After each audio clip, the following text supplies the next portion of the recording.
गीता अध्याय 6 श्लोक संख्या 41। अभी तक हमें पिछले श्लोक के अनुसार ये बात समझ में आ गई कि अगर हमने संसार में अच्छे कर्म किए हैं, अच्छे कर्म का फल पुण्य होता है, वो हमारा हम इस लोक में भी भोगते हैं और परलोक में भी भोगते हैं। जो पुण्य करने वालों का कभी नाश नहीं होता, उनका जो पुण्य होता है उनको उसी जगह पर ले जाता है। अब श्री कृष्ण कह रहे हैं, एक तो ये बात कह दी इस लोक में भी और परलोक में भी उनकी कभी भी दुर्गति नहीं होती। अब इस श्लोक में कह रहे हैं 41 में, प्राप्ते पुण्य कृताम लोकानुशश्रुत सदा समा शुचीनाम श्रीमताम गेहे योग भ्रष्टो अभिजायते। योग भ्रष्टो अभिजायते, क्योंकि लास्ट में बात यही है, जब जो जीव योग से भ्रष्ट हो जाता है उसकी क्या गति होती है। यही बात अभी तक हमारी चल रही है। योग भ्रष्ट होना कि अंत काल में हमारा जो चित्त है संसार के अंदर चले जाना। चित्त उस समय परमात्मा का चिंतन ना करके संसार के अंदर चला गया, ये ही योग भ्रष्ट है। अब अर्जुन का ये प्रश्न है कि योग भ्रष्ट वाले की क्या गति होती है। पहले उसने अपने आप ही आंसर दिया, क्या वो बादलों की तरह छिन्न भिन्न होकर नष्ट हो जाता है? तो भगवान ने कहा नहीं, ऐसा नहीं होता। जिसने भी अच्छे कर्म किए हैं उसकी दुर्गति तो कम से कम सतगति ना होवे, पर दुर्गति उसकी नहीं होती। देखो संसार में दो गतियां होती हैं। एक होती है सतगति। सतगति होती है कि हम अंत समय के चिंतन के द्वारा परमात्मा के साथ मिल जावे, जैसे कि समुद्र की लहर समुद्र में जाकर शांत हो जाती है। दूसरी होती है दुर्गति। दुर्गति वो होती है कि हमारा लक्ष्य कहीं और था, परंतु लहर जो थी उधर तूफान आया।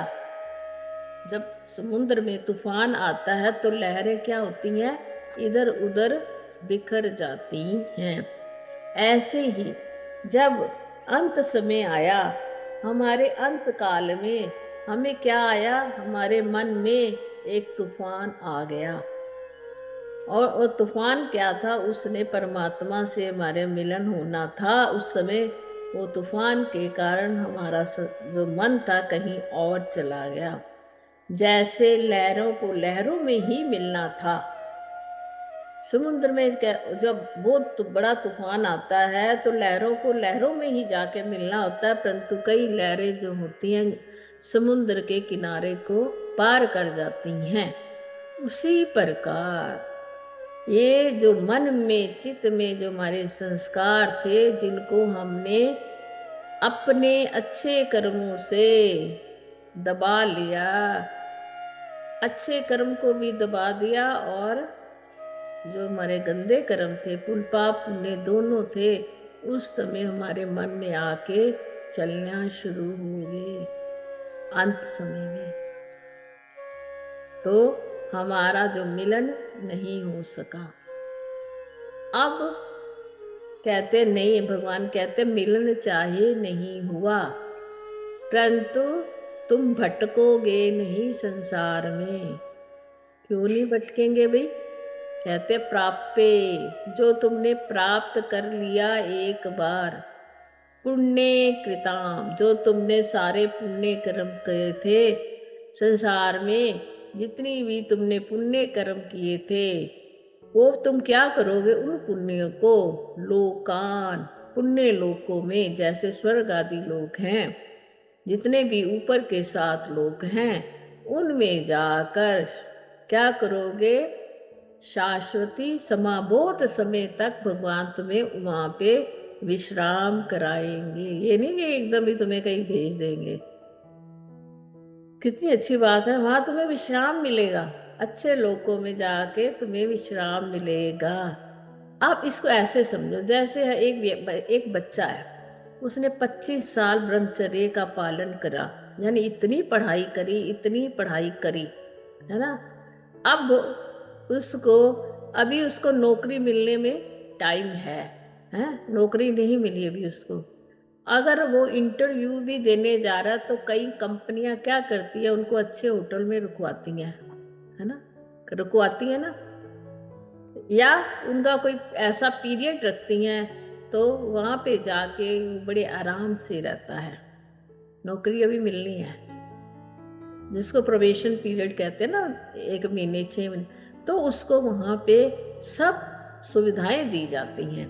ऐसे ही जिसने सारी जिंदगी अपना पुण्य कर एकत्रित किया या ज्ञान के लिए बड़ा यत्न किया, अंत काल में स्मृति विभ्रम हो गई, भ्रमित हो गई, तूफान चल पड़ा मन में विचारों का, तो भगवान कहते हैं मैं ऐसे व्यक्तियों को उसके सारे पुण्य कर्मों को जो उसने प्राप्त किए थे, मैं उसको बड़े सारे अच्छे लोकों में जाकर बड़े समय तक वहां रखता हूं ताकि वो अपने कर्मों का भोग कर लेवे। अब जिनकी इच्छा भोग करने की थी, वो तो जो तो यत्न यही कर रहे थे मुझे स्वर्ग लोक मिले, वो तो बड़े आराम से वहां पर भोगते रहते हैं। परंतु पता क्या है, जो स्वर्ग लोक को चाहते हैं तो उनको क्या होना पड़ता है, भोगों को भोग कर कहाँ आना पड़ता है, फिर मृत्यु लोक में आना पड़ता। ते तम भुक्त्वा स्वर्ग लोकम विशालम क्षीणे मृत्यु लोके विशंति। जैसे ही वहां पर उनके पुण्यों का नाश हो जाता है तो वो भी स्वर्ग लोक से फिर इस धरती पर गिरा दिए जाते हैं। परंतु ज्ञानी का उद्देश्य तो नहीं था ना कि मुझे भोग मिले, ज्ञानी का उद्देश्य क्या था, मुझे मोक्ष मिले। अब मोक्ष वाले को क्या करते हैं, कहते हैं भाई अब तेरा मन मुक्त तो हुआ नहीं, इसलिए तू यहाँ विश्राम कर बड़े बहुत समय तक भोग। परंतु बेचारा दिल से नहीं भोग रहा होता, क्योंकि उसको मजबूरी है ना, मजबूरी है। अब कोई तुम्हें कहे कि तुम अमेरिका में जाके बड़ा भोग है, वहाँ यहाँ पे बड़ा भोग है, और तुम्हारा मन लगेगा, तुम्हारा मन जगह तुम्हारा मुक्ति चाह रहा है, नहीं लगेगा ना। तुम कहे हम अपने लोक में जावे, वहाँ भगवान का भजन पाठ करें और मुक्ति को प्राप्त करें, तो वो तुम सुख आए तो हो, भोगोगे तो सही, परंतु वो तुम्हें सोने की बेड़ी लगती है। कहते हैं नहीं नहीं भैया, अपने वहाँ जाए, परमात्मा का चिंतन करें और वहाँ पर भारत भूमि पर ही अपने प्राणों का त्याग करें, क्योंकि तुम्हारी इच्छा है मुक्ति की। यही बात है ना। अब जो मुक्ति को चाहने वाले हैं उनका स्वर्ग लोक में मन नहीं लगता, भोग तो रहे हैं पर मन नहीं लगता, मन उस मोक्ष की ओर ही रहता है। तो फिर भगवान कहते हैं मैं ऐसे व्यक्तियों को बड़े दीर्घ काल तक क्या करता हूं, स्वर्ग में रखता हूं। जब